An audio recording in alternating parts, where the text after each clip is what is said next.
हमारे पड़ोसी मुल्क भारत के शहर लुधियाना में पुलिस ने करोड़ों रुपए की डकैती की वारदात की मास्टरमाइंड लड़की को उसके शौहर समेत गिरफ्तार किया है। इस लड़की को पूरे भारत में डाकू हसीना के नाम से जाना जाता है।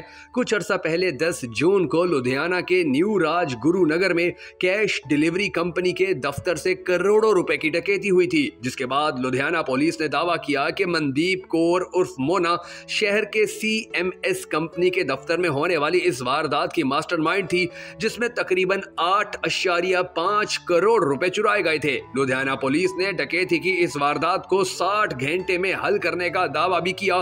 पुलिस के मुताबिक मनदीप यानी कि डाकू हसीना ने मुबैना तौर पर इसी कंपनी के मुलाजिम मनजिंदर सिंह के साथ मिलकर डकैती की मंसूबाबंदी की थी। कहा जाता है कि इस केस में अब तक तकरीबन 7 करोड़ रुपए बरामद हो चुके हैं और 18 मुलजिमान को गिरफ्तार किया गया है। लेकिन डाकू हसीना यानी मनदीप कौर उर्फ मोना ने जिस तरह इस डकैती को अंजाम दिया, उसने सबको ही हैरान करके रख दिया है। दरअसल इस डाकू हसीना की पिछले साल ही जसविंदर से सोशल मीडिया के जरिए दोस्ती हुई। दोस्ती के कुछ ही अरसे बाद फरवरी 2023 में इनकी शादी हुई और इंडियन एक्सप्रेस अखबार के मुताबिक ये डाकू हसीना की दूसरी शादी थी, जबकि जसविंदर का ताल्लुक एक गरीब खानदान से था और इसका बाप महेंद्र सिंह मिस्त्री का काम करता था। शादी से पहले जसविंदर सिंह भी मुख्तलिफ शोबों में काम करता रहा, लेकिन शादी के बाद कुछ अरसा कैटरिंग के शोबे में काम करने के बाद उसने ये काम भी छोड़ दिया। वो पिछले 2 महीने से कोई काम नहीं कर रहा था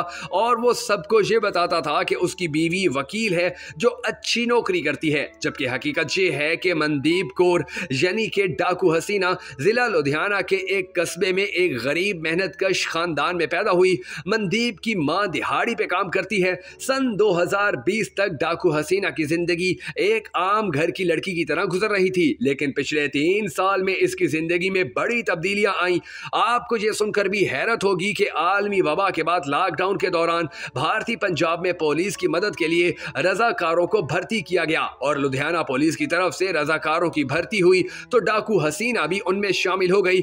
लॉकडाउन खत्म होने के बाद इसने कुछ अरसा तक एक इंश्योरेंस कंपनी में भी काम किया। इसके बाद इसने 2-3 और नौकरियां की। इंडियन एक्सप्रेस अखबार के मुताबिक डाकू हसीना अदालत में खुद को वकील बताती और छोटे मोटे कामों में साइलों की मदद करती रही। हालांकि इसने सिर्फ 12 जमातें ही पास कर रखी थी।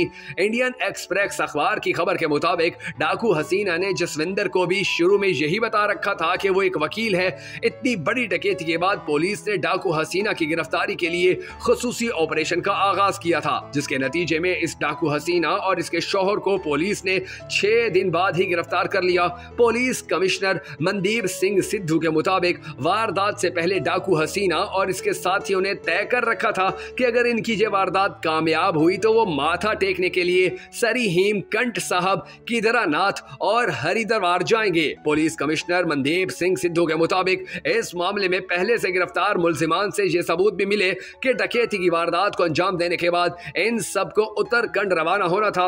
यह भी इंतहाई दिलचस्प बात है कि कम्प्लेक्स में डाकू हसीना की पहली बार मनजिंदर सिंह से मुलाकात हुई। तब मनजिंदर सिंह मकामी CMS कंपनी का मुलाजिम था और लुधियाना कोर्ट कम्प्लेक्स में ATM में रकम जमा कराने जाया करता था। फिर इन दोनों की दोस्ती हुई और ये दोनों रातों रात अमीर बनना चाहते थे, जिसके लिए इन्होंने CMS कंपनी में डकैती की वारदात का मंसूबा बना। जसविंदर सिंह ने इसी वजह से मजदूरी का काम छोड़ दिया था, जबकि डाकू हसीना एक शानदार जिंदगी गुजारने के ख्वाब देख रही थी और इसके लिए उसने बहुत सारे और लोगों को भी तैयार किया और दुनिया की या भारत की एक बहुत बड़ी डकैती करने में कामयाब हुई। इस डकैती के दौरान दिलचस्प बात यह सामने आई कि किसी भी शहरी की जिंदगी नहीं गई, ना ही कोई जख्मी हुआ था और ना ही किसी किस्म की कोई फायरिंग वगैरह की गई थी। यानी इस डाकू हसीना ने ऐसा प्लान बनाया था कि जिसके अंदर किसी की जिंदगी को कोई खतरा भी नहीं था, किसी की जिंदगी किसी तरीके से नुकसान में भी नहीं गई थी और इन्होंने 8 करोड़ रुपए से ज्यादा की डकैती इंतहाई कामयाबी से मार ली थी। अब देखना ये है कि इस डाकू हसीना के बाकी साथियों को